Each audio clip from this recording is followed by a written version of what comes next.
مشائم بنمیم، جو برے لوگ ہیں ان کی خصلتیں بیان ہو رہی ہیں. ان میں ایک خصلت جس پر آج انشاءاللہ بیان کروں گا، مشائم بنمیم، چغلیاں لے کے چلتا ہے. ماشی عربی میں کہتے ہیں چلنے والے کو، مشا چلتا رہتا، کام ہی یہی ہو. تو چغل خور جو ہے، پہلے میں بتاؤں چغلی کہتے کس کو ہیں. ایک ہوتی ہے غیبت، ایک ہوتی ہے چغلی. غیبت کا مطلب ہے کسی کی کوئی بھی برائی اس کی غیر موجودگی میں. جو گناہ اللہ نے چھپایا ہوا تھا، کسی کے گناہ پہ اللہ نے پردہ ڈالا تھا، آپ نے اس کا راز فاش کر دیا، اس کو بھی غیبت کہتے ہیں. اور بھی کسی کا کوئی بھی عیب اس کی غیر موجودگی میں بیان کرنا، یہ بھی غیبت کہلاتا ہے. مثلا کوئی چھوٹے قد کا ہے، آپ نے کہا ٹھگنا سا تو ہے، اس کے سامنے کہیں گے کہ توانا ہے. اگر یہ بات اس کے سامنے کہیں گے تو یہ کیا کہلائے گا؟ تانا. یہ بھی اہل جہنم کی صفات ہیں. کوئی حق لاتا ہے، اس کا مذاق اڑا رہے ہیں اس کے سامنے، یہ بھی تانا ہے. اس کی غیر موجودگی میں اس کی برائی بیان، جو عیب ہوتے ہیں نا جسمانی، موٹا ہے کوئی بہت زیادہ، اس کی غیر موجودگی میں اس کی برائی بیان کرنا، بھائی وہ تو اتنا موٹا ہے، اس کو دیکھو، حالت دیکھو اس کی، تو برائی کر دی نا آپ نے. شکل اچھی نہیں ہے، بھائی وہ تو شکل دیکھو، اندھیرے میں تو نظر ہی نہیں آتا، اتنا کالا ہے بھائی. تو کسی بھی لحاظ سے کسی کی بھی کوئی برائی بیان کریں گے اس کی غیر موجودگی میں، تو یہ کیا کہلائے گی؟ غیبت. چغلی اس سے ایک الگ چیز ہے. چغلی کہتے ہیں کہ اکثر چغلی ہوتی ہے حکام بالا کو شکایتیں لگانا نا، جیسے بچے اماں سے لگا رہے ہوتے ہیں شکایتیں، امی آپ کو پتا ہے یہ ایسا ہے، یہ ویسا ہے. تو شکایت سامنے بھی ہوتی ہے اور غیر موجودگی میں بھی.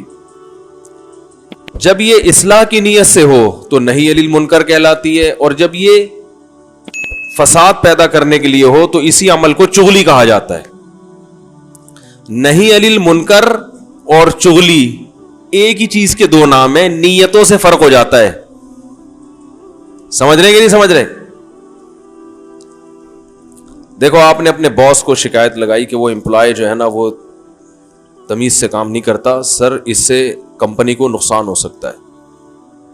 آپ کی واقعی دل میں نیت ہے کہ یار ایک چیز ہے، کمپنی تباہ ہو رہی ہے، میں بتا دوں، تو دل میں واقعی جذبہ خیر خواہی کا.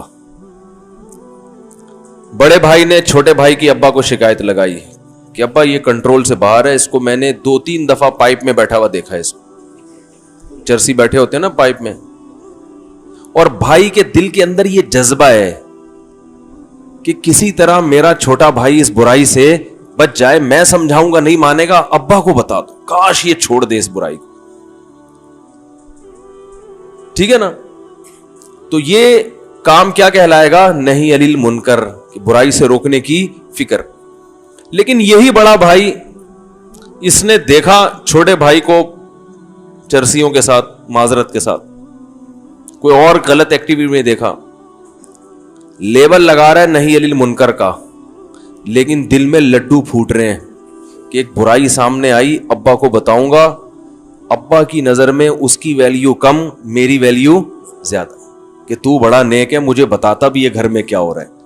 یا باس کو بتاؤں گا کہ فلاں جو ملازم ہے وہ تو ٹائم پہ نہیں آتا، سر آپ کو معلوم ہے وہ ٹائم پہ نہیں آتا، حاضری میں پوری حاضری لگاتا ہے، اور سر میں آپ سے اصل میں ایکچولی میں چاہتا ہوں کہ کمپنی کو نقصان نہ ہو. میں یہ سب چیزیں آپ کو اس لیے بتا رہا ہوں کہ تاکہ ذرا ہم آئے ہیں، ہم نے ایک ایگریمنٹ کیا، اچھا کمپنی کو فائدہ ہوگا، ہمیں فائدہ ہوگا، سر آپ کو خوش دیکھیں، آپ خوش ہوں گے تو ہم خوش ہوں گے. تو سر دیکھیں جو بھی ہے، اوپر سے جو ہے نا لیبل یہ لگایا جا رہا ہے، لیکن اندر سے لڈو پھوٹ رہے ہیں کہ چلو کوئی بندہ شکایت لگانے کے لیے مجھے ملا. سمجھ رہے؟ کوئی بندہ ملا شکایت لگانے کے لیے کہ اس کی اب ویلیو کم ہو جائے گی، باس کی نظر میں میری ویلیو بڑھ جائے گی. تو یہ اندر سے پتا چلے گا کہ لڈو پھوٹ رہے ہیں شکایت لگاتے ہوئے، مزہ آ رہا ہے، تو یہ نہی عن المنکر نہیں ہے, یہ چغل خور ہے. اس کو کیا کہتے ہیں؟ چغلی. تو مارکیٹ میں چل کیا رہا ہے بھائی؟ نہی عن المنکر تو ہے ہی نہیں.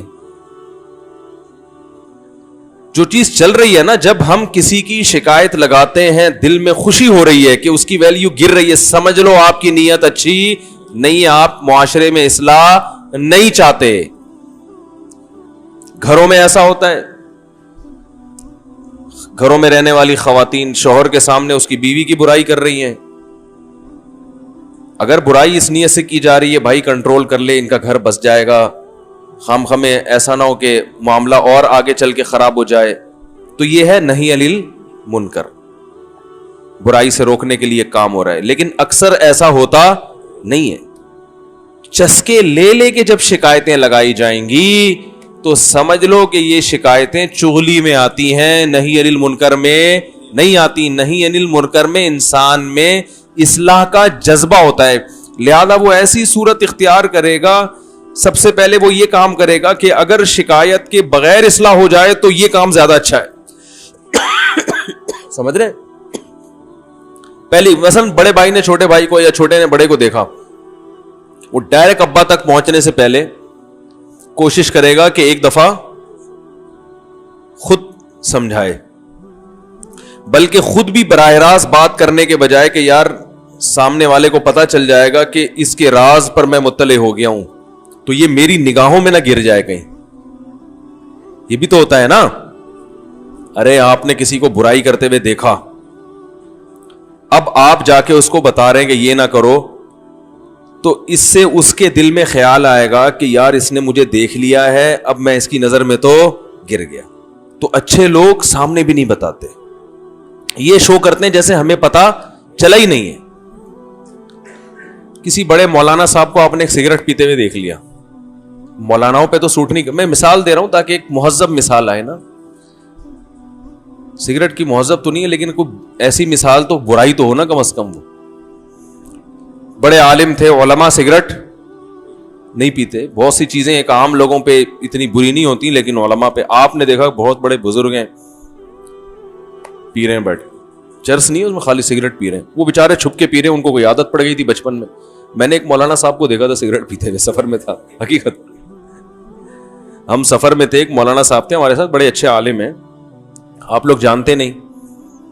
تو وہ کیا ہوا کہ ہم کہیں ٹھہرے تو وہ انہوں نے سگریٹ نکالی, کونے میں جا کے نا پی رہے ہیں بیٹھ, جلدی جلدی پی رہے ہیں. میری نظر پڑ گئی تو میں نے ایسا کر دیا جیسے مجھے پتا چلا ہی نہیں. بھائی ان کا ذاتی معاملہ ہے, نہیں پینی چاہیے, غلط چیز ہے, لیکن اب سگریٹ پینا اتنا برا نہیں ہے جتنا میں جا کے بتاؤں مجھے پتا چل گیا, میں نے دیکھ لیا. جیسے بچے نہیں ہوتے, بچے ایسے کر رہے ہوتے ہیں نا, میں نے تو دیکھ لیا. وہ پاگل والا نہیں, چھو لیا. سنا ہے نا وہ ایک ڈاکٹر, ابے یار پرانے لوگ تھک جاتے ہیں, کہتے ہیں یار گھسے پٹے لطیفے سنا رہے ہو مفتی صاحب, لیکن نئے لوگوں کا تو حق بنتا ہے نا. وہ ایک پاگل صاحب نکلے, ایک ڈاکٹر نکلا بریف کیس لے کے نا اپنی کلینک سے, بڑا 3 پیس سوٹ ٹائی میں, بڑے مہذب. تو ان کو دور سے ایک پاگل نظر آیا. پاگل تو ویسے کسی بھی چیز کو گھورنے لگتا ہے, تو گھور رہا ہے ڈاکٹر صاحب کو. ڈاکٹر صاحب نے جب اس کی طرف دیکھا ڈر گئے کہ یار پاگل ہے, پتہ نہیں عجیب سا آدمی لگ رہا ہے. تو جانا جس طرف تھا ڈاکٹر صاحب نے, وہ پاگل ہی کی سمت تھی. تو ڈاکٹر صاحب نے سمت چینج کر لی نا ڈر کی وجہ سے, دوسری طرف چلنا شروع ہو گئے. وہ پاگل ہے, اس کو تو کچھ بھی کر لینا, اس کی سمجھ میں کچھ نہیں آیا. اس نے کہا چلو میں بھی ادھر ہی چل لیتا ہوں. بھائی جب پاگل نے ڈاکٹر صاحب کو گھور کے دیکھا تو ڈاکٹر صاحب نے بھی گھور کے دیکھا, تو پاگل اور گھورنے لگا نا. پاگل تو نقل اتارتا ہے نا. اب ڈاکٹر صاحب نے میڈیکل سائنس تو پڑھی ہے, پاگلوں کی نفسیات انہوں نے نہیں پڑھی تھی. تو وہ مخالف سمت میں چلنا شروع ہو گئے. ڈاکٹر نے بھی, وہ پاگل نے بھی اسی سمت میں چلنا شروع کر دیا. ڈاکٹر صاحب نے دیکھا یہ تو ادھر ہی آ رہا ہے, وہ اور گھبرا گئے, تھوڑا اسپیڈ بڑھا لی انہوں نے, پاگل نے بھی اسپیڈ بڑھا لی. ڈاکٹر صاحب نے بھاگنا شروع کیا, پاگل نے بھی بھاگنا شروع کیا. اب تگڑ وہ اسپیڈ میں بھاگ رہے ہیں, پاگل پیچھے اسپیڈ میں بھاگ رہے. وہ تو ڈر گئے نا بیچارے, بھاگتے بھاگتے گر گئے. ڈاکٹروں کو بھاگنے کی تربیت تو ہوتی نہیں ہے, دھڑام سے نیچے گرے, پاگل آ کے ان کے اوپر گر کے کہتے چھو لیا. ڈاکٹر نے کہا کمبخت چھونا ہی تھا تو مجھے پہلے بتا دیتا یار, اتنی ٹینشن میں ڈال. جیسے اس پاگل نے کہا تھا نا چھو لیا. تو ایسے ہی بعض دفعہ وہ میں بھی یہ کہہ سکتا تھا, میں جا کے کہہ سکتا میں نے سگریٹ پیتے ہوئے آپ کو دیکھ لیا, آپ اتنے بڑے عالم ہو, آپ سگریٹ پی رہے ہو, شرم نہیں آتی؟ یہ تو بازاری لوگ یہ کام کرتے ہیں بھائی, یہ تو ایسے ہی وہ ڈبو اسنوکر والے کر رہے ہوتے ہیں. ہم نے دیکھا, ہم کنی کترا کے نکل گئے جیسے ہمیں پتہ ہی نہیں. لیکن اللہ کی قدرت کے وہ دوبارہ وہ پی رہے تھے, دوبارہ کہیں اسٹاپ پہ اترے تو بالکل میرا سامنا ہو گیا, صاف سامنے ہی آ گیا. میں نے ان سے کہا بے فکر رہیں, کسی کو نہیں بتاؤں گا. میں نے کہا کہتے ہیں تو میں 2 ڈبے گولڈ لیف کے آپ کے لیے اور لے آتا, بے فکر رہیں. اچھا, یہ میں واقعہ کیوں سنا رہا ہوں؟ ہر ایک کو نصیحت بھی نہیں کرنی چاہیے. وہ بڑے آدمی تھے, اب میں ان کو کہتا حضرت سگریٹ اچھی بات, او بھائی یہ ہمارا ہیڈک نہیں ہے, چھوڑ دو, وہ زیادہ اچھا جانتے ہیں کہ اچھی چیز, وہ کہہ گے مجھے پتا ہے کہ اچھی چیز ہے یا نہیں ہے, زیادہ فنڈر بننے کی ضرورت. میں آپ کو اگر حلف اٹھا کے کہوں نا, قسم اٹھا کے, کہ آج نہیں علی المنکر کا جو طریقے مارکیٹ میں چل رہے ہیں نا, ان طریقوں سے فائدے کے بجائے نقصان زیادہ ہو رہا ہے. ہر چیز میں ٹانگ مت اڑاؤ. علماء نے یہ بیان کیا ہے, یہ مسئلہ لکھا ہے کہ نہیں علی المنکر اس وقت فرض ہے جب فائدے کی امید ہو, اور اس وقت حرام ہے جب فائدے کے بجائے نقصان کا خطرہ ہو. اور جب نہ فائدہ ہو نہ نقصان ہو تو مستحب ہے, واجب نہیں ہے. سمجھ رہے ہیں بھائی؟ بعض دفعہ ایسے ہوتا ہے کہ آپ کو پتا ہے میں اس کو اس گناہ سے روکوں گا, یہ نہیں رکے گا, لیکن کوئی نقصان بھی نہیں ہوگا, کوئی الٹا سیدھا فضول باتیں بھی نہیں کرے گا. تو ایسی صورت میں نہی علی المنکر واجب نہیں ہے. یہ جو حدیث میں آتا ہے نا کہ تم لوگوں کو برائی سے روکو, نہیں روکو گے تو کیا ہوگا کہ اللہ سب پہ عمومی عذاب نازل کرے گا. اس طرح کی جتنی حدیثیں ہیں جس میں نہی علی المنکر, نہی علی المنکر سمجھتے ہیں گناہ سے روکنا, بہت ساری حدیثیں ہیں جس میں آتا ہے کہ جو گناہ سے نہیں روکتے وہ بھی ان کے ساتھ گناہ میں شریک سمجھے جائیں گے. تو یہ علماء کا اجماع ہے کہ یہ اس صورت میں ہے کہ جب روکنے سے فائدے کی امید بھی ہو. اگر فائدے کی امید نہیں ہے تو پھر گناہ سے روکنا فرض نہیں ہے, لیکن مستحب ہے کہ بھائی شاید فائدہ ہو جائے نا. جیسے قرآن مجید میں آتا ہے کہ اللہ تعالیٰ نے بنی اسرائیل کو حکم دیا کہ ہفتے کے دن مچھلی کا شکار مت کرو. بنی اسرائیل کمبخت ہفتے کو جال لگا لیتے تھے کہ پھنس جائیں گی, نکالیں گے اتوار کو, شکار تو ہو گیا نا وہ. تو قرآن کہتا ہے کہ ایک فریق نے ان کو سمجھانا شروع کیا کہ یہ غلط کر رہے ہو, اللہ کا عذاب آئے گا. تو دوسرے فریق نے کیا کہا, 3 فریق بن گئے تھے, 3 دھڑے. ایک جو اس گناہ میں مبتلا تھا, ایک جو اس گناہ سے روک رہا تھا, اور ایک جو نیوٹرل تھا, روک بھی نہیں رہا تھا. تو جو نیوٹرل تھا نا, جو گناہ کر بھی نہیں رہا تھا اور روک بھی نہیں رہا تھا, اس نے روکنے والوں سے کہا لِمَ تَعِظُونَ قَوْمًا اللَّهُ مُهْلِكُهُمْ أَوْ مُعَذِّبُهُمْ عَذَابًا شَدِيدًا. ایسی قوم کو کیوں روکتے ہو جن کو ہلاک کرنے کا اللہ نے فیصلہ کر لیا ہے؟ کیا مطلب ان کو یقین تھا کہ یہ اتنے ڈھیٹ ہیں, ان کو روکنے میں ٹائم ویسٹنگ کے علاوہ کچھ بھی حاصل نہیں ہوگا, اور یہ تو پکا ڈکا یہ مرنا انہوں نے عذاب میں. قوم کے حالات دیکھے ہوں گے نا انہوں نے گناہگاروں کے, بھائی ان کو سمجھانا بحث کے آگے بین بجانا. تو اللہ نے اس طبقے کی برائی بیان نہیں کی ہے قرآن میں کہ یہ بھی بڑے غلط تھے, ہے بھائی؟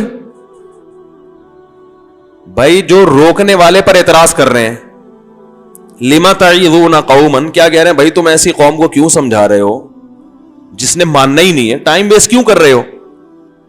تو اس طبقے کو بھی اللہ نے برا نہیں کہا. تو پتہ چلا یہ بھی جائز ہے کہ آپ نہیں علی المنکر ایسے موقع پہ نہ کریں.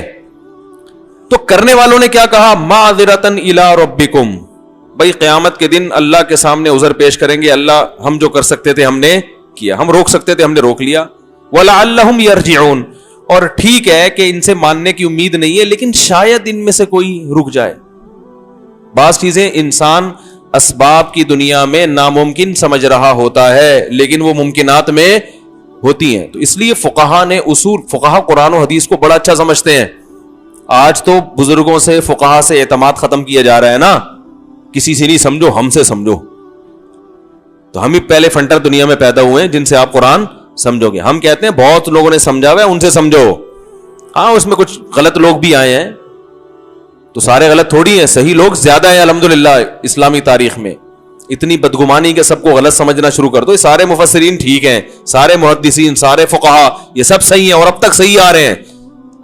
گڑبڑیں بھی ہوئی ہیں لیکن اچھے لوگ بھی ہول سیل کے حساب سے ہیں مارکیٹ میں. ایسا امیج بنایا جا رہا ہے نا, یوٹیوب پہ ایک فنٹر اٹھے گا, وہ یہ شو کرائے گا جب میں نے قرآن کو سمجھا, باقی سب کیا کر رہے تھے. اور کہتے ہیں جب ان سے کہا جائے یار یہ تو کسی کا بھی عقیدہ نہیں ہے, کہتے ہیں میں قرآن کو ڈائریکٹ سمجھتا ہوں, میں شخصیات کو درمیان میں نہیں لاتا. تو لوگ بھی تو آپ سے سمجھ رہے ہیں نا, ٹھیک ہے نا.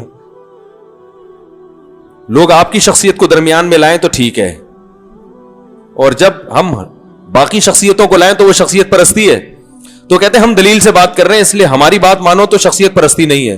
اس کا مطلب وہ جو پرانے فقہا تھے وہ سنٹیکس بک بورڈ کی کتابیں پڑھ کے انہوں نے فتوے دیے. ایسی ایک صاحب سے میری بات بحث ہو رہی تھی, وہ کہہ رہے تھے کہ میں نے کہا امام حنیفہ کا یہ قول ہے, کہہ رہے میں قرآن و حدیث کو مانتا ہوں, امام حنیفہ کو نہیں مانتا. میں نے کہا اس کا مطلب امام حنیفہ تورات انجیل کو مانتے تھے, وہ قرآن و حدیث کو نہیں مانتے. تو یہ لیبل ہے مارکیٹ میں, یہ دم نہیں ہے, ان تلوں میں تیل نہیں ہے, سمجھ رہے ہیں, اس لیے زیادہ ان سے متاثر ہونے کی ضرورت نہیں ہے. تو خیر, تو اللہ, ہاں اس لیے اس آیت سے کیا استدلال کیا فقہا نے کہ بھائی نہی عن المنکر کی اگر امید ہی نہیں ہے, یعنی امید ہی نہیں ہے ماننے کی, تو پھر چپ رہنا جائز ہے. بہتر اس وقت ہے جب ماننے کے بجائے الٹا اور فساد کی. جیسے آپ نے کسی کو نماز کا کہہ دیا, آپ کو پتا ہے یہ اتنا غلط آدمی ہے, یہ علماء کو برا بھلا کہنا شروع کر دے گا, اس کو نماز کا بولو گے, جاؤ مانتا نہیں, تو بھائی چپ کرو. کیونکہ جب زبان سے علماء کو نماز کو برا بھلا کہے گا تو اور زیادہ پکا بے نمازی بنے گا. آپ کیوں اس کو ایسے عمل پہ مجبور کر رہے ہو؟ جیسے قرآن میں آتا ہے وَلَا تَسُبُّوا الَّذِينَ يَدْعُونَ مِن دُونِ اللَّهِ فَيَسُبُّوا اللَّهَ عَدْوًا بِغَيْرِ عِلْمٍ. بتوں کو برا بھلا کہنا یہ اسلام کا حکم ہے, اصل حکم یہی ہے. کیونکہ نہی عن المنکر, بتوں کی عبادت ایک منکر ہے نا, منکر کہتے ہیں برائی کو, منکر ہے نا. تو اس منکر کو ختم کرنے کا ایک طریقہ یہ بھی ہے کہ آپ بتائیں کہ یہ لچڑیں کچھ بھی نہیں کر سکتے. ارے ایسا ہی تو ان کے دل سے عظمت نکلے گی نا. آپ اگر یہ بتاؤ ہاں بھی بہت قابل تعظیم ہے یہ, تو وہ بت پرستی چھوڑیں گے؟ تو برائی کو روکنے کے لیے ضروری ہے کہ کوئی بتوں کی عبادت کرتا ہو, آپ اس کے سامنے بولیں کہ یہ بت کسی کام کے نہیں ہے, یہ ایسے ہی ہیں, یہ یوں ہیں, یہ یوں ہیں, برا بھلا کہو ان کو. لیکن قرآن نے کہا ایسے موقع پہ برا بھلا کہنا کہ آپ کو یہ خطرہ ہے کہ یہ آپ کے اللہ کو برا بھلا نہ کہنا شروع کر دے, ایسے موقع پہ بتوں کو برا بھلا کہنے کی اجازت نہیں ہے, کیونکہ فائدے کے بجائے نقصان ہو رہا ہے. حدیث میں آتا ہے کہ بدترین جرم وہ ہے کہ انسان اپنے ماں باپ کو برا بھلا گالیاں دے. صحابہ نے کہا یا رسول اللہ اپنے والدین کو کون کہتا ہے؟ آپ نے فرمایا دوسرے کے والدین کو جو کہتا ہے اس کے نتیجے میں وہ آپ کے والدین کو برا کہے. تو یہ بھی ایسا ہی ہے جیسے آپ خود اپنے والدین کو برا بھلا کہہ رہے ہو. تبھی کہتے ہیں نا عزت دو تاکہ تمہاری عزت, ابے بول لو نا کیا ہو گیا, عزت دو تاکہ تمہاری عزت ہو. تو عزت کروانے کے لیے عزت دینی بھی پڑتی ہے سامنے والے کو. تو اصول یہ ہے کہ برائی, اچھا میں وہ سگریٹ کا قصہ سنا رہا تھا, اب آپ بتاؤ میں ان کو جا کے کہتا, وہ مجھ سے عمر میں بڑے, مرتبے میں بڑے, بھائی بس دیکھ لیا تو دیکھ لیا, میں نے تسلی دے دی, آپ بے فکر رہیں, میں کسی کو نہیں بتاؤں گا. اب آپ کہہ سکتے ہیں آپ نے روکا کیوں نہیں, آپ اتنے بڑے عالم ہیں, مجھے یوں کہنا چاہیے تھا, آپ اتنے بڑے عالم ہیں, آپ سگریٹ پیتے.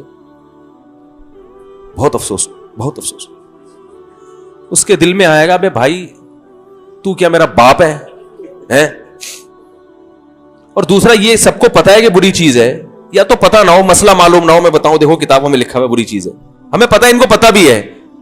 اب یہاں اگر میں ان کو ٹوکوں گا تو سوائے اس میرا جو امیج جائے گا, کہ یہ امیج کیا جائے گا, میرا امیج جو بنے گا کہ فنڈر گیری کے علاوہ کچھ بھی نہیں ہے. اور یہی ہو رہا ہے دفتروں میں, گھروں میں بھی یہی ہو رہا ہے, دفتروں میں بھی یہی ہو رہا ہے. بے موقع سمجھانا شروع کر دیں گے, ہے بھائی علماء کو سمجھانا شروع کر دیں گے. کسی حکیم کے پاس آپ بیٹھو, اس کو سمجھانا شروع کرو کہ یہ چورن پیٹ کے لیے بہت اچھا ہے, اس کو غصہ آئے گا, بھائی تو فنڈر بن رہا ہے ہمارے سامنے. میں جب ڈاکٹر آتے ہیں نا بیٹھتے ہیں تو زیادہ میڈیکل سائنس کی جو مجھے نالج ہے میں نہیں ان کو بتاتا, اول تو اس لیے بھی کہ ان کے ظاہر ہے ہم سے زیادہ نالج ہے, لیکن کہیں کسی ڈاکٹر سے کوئی الگ تحقیق سن لی, بھائی جو جس فیلڈ کا ماہر ہے نا اس کے سامنے آپ گھننے بن کے بیٹھے رہو, ہمیں نہیں پتا. اگلا انسلٹ محسوس کرتا ہے, سمجھ رہے کہ نہیں سمجھ رہے, اگلا اپنی بے عزتی محسوس کرتا ہے. یہ انسانی فطرت ہے, یہ انسانی فطرت ہے کہ جو جس فیلڈ کا ماہر ہے آپ اس کے سامنے اگر اسی چیز کی باتیں کرو گے, یہ نیچر ہے کہ وہ یہ محسوس کرتا ہے کہ میری توہین ہو رہی ہے. تو اگر ریسرچ ہے تو وہ ریسرچ کسی اور طریقے سے پارسل کی جائے. جیسے ڈاکٹر ہے, کوئی کسی فیلڈ کا ماہر ہے, اس نے آپ کے سامنے کوئی ریسرچ پیش کی, آپ کو پتا ہے دوسرے ڈاکٹر اس کے خلاف ہیں, تو اس کا طریقہ یہ کہ آپ بولو ماشاءاللہ بڑی زبردست ریسرچ ہے, لیکن دوسرے ڈاکٹروں کی ڈاکٹر کی کندھے پہ رکھ کے بندوق چلاؤ ہے بھائی, وہ یہ ہے تو آپ زیادہ بہتر سمجھتے ہوں گے. ظاہر ہے ڈاکٹروں کی باتیں ڈاکٹر ہی سمجھتے ہیں, تو آپ زیادہ وہ خود ہی تحقیق کر لیں گے. پھر یہ نہیں بولو کہ آپ مجھے جواب دو, غلطی سے رجوع کرو, بھائی وہ خود ہی پھر بتا دے گا کہ یار ہاں مجھ سے مسٹیک ہوئی. یہ ان پہ چھوڑ دو کہ آپ نے رجوع کرنا ہے نہیں کرنا, یہ آپ کی ہیڈ ایک ہے, ہم نے تو پارسل کر دیا ہے. تو یہ تمیز, بس میں کہتا ہوں مارکیٹ میں جو چیز سب سے زیادہ شارٹ چل رہی ہے وہ کیا ہے؟ تمیز. کس وقت کس سے کیا بات کرنی ہے, کیا لب و لہجہ اختیار کرنا ہے, یہ چیز مارکیٹ میں نہ دینداروں میں اور نہ دنیا داروں میں. جو چیز آپ کے پاس ہے اٹھا کے پھینک دو بس سامنے. اور اکثر تو غلط چیزیں ہوتی ہیں, خود اپنی نالج ہی صحیح نہیں ہوتی. کمنٹس دیکھ لو, لوگوں کے تبصرے دیکھ لو یوٹیوب پہ, اٹھا کے پھینک رہے ہوتے ہیں. تو بہت اچھی طرح سمجھیں کہ ہر برائی پہ آپ نے ٹوکنا نہیں ہے, چپ رہنا بھی سیکھیں. بہت ساری چیزوں پہ چپ رہو. ابا کو مت سمجھاؤ کہ اما کے ساتھ کیسا سلوک کرنا ہے, نہ اما کو ابا کے حقوق سمجھانا شروع کر دو بیٹھ کے. بھائی ادھر بیٹھ جائیں آپ آرام سے, آپ بہت زیادہ ڈسٹرب کرتے ہیں بیان میں. جمعے میں بھی ہلنا نہیں ہے آپ نے, ٹھیک ہے نا. ویسے بھی آپ ٹرینڈ کرائے کے آگے آئے ہوئے, بچپن سے ٹرینڈ ہے, لیکن اب میرے سامنے کوئی ٹرینڈ والا بیٹھتا ہے تو میرا پودے اگانے کا دل کرتا ہے اس کو. ہلتے رہتے ہیں آپ جمعے میں بھی اور اس دن بھی بیان میں. اچھا چلو ٹھیک ہے. تو کافی ہفتے, کئی ہفتوں سے نا ہل رہے, میں آرام سے میں نے کہا دیکھو صحیح ہے. اچھا تو پھر آپ ٹیک لگا کے بیٹھے نا پیچھے, ٹھیک ہے. سب ڈسٹرب ہوتے ہیں, ناراض نہیں ہونا. ناراض تو نہیں ہے, بڑی مہربانی آپ کی, اللہ محبت قبول فرمائے. آپ نہ وہاں ان کی بیچاروں کی کمر میں بھی مسئلہ ہے, آپ وہاں ٹیک لگا کے بیٹھے. ہاں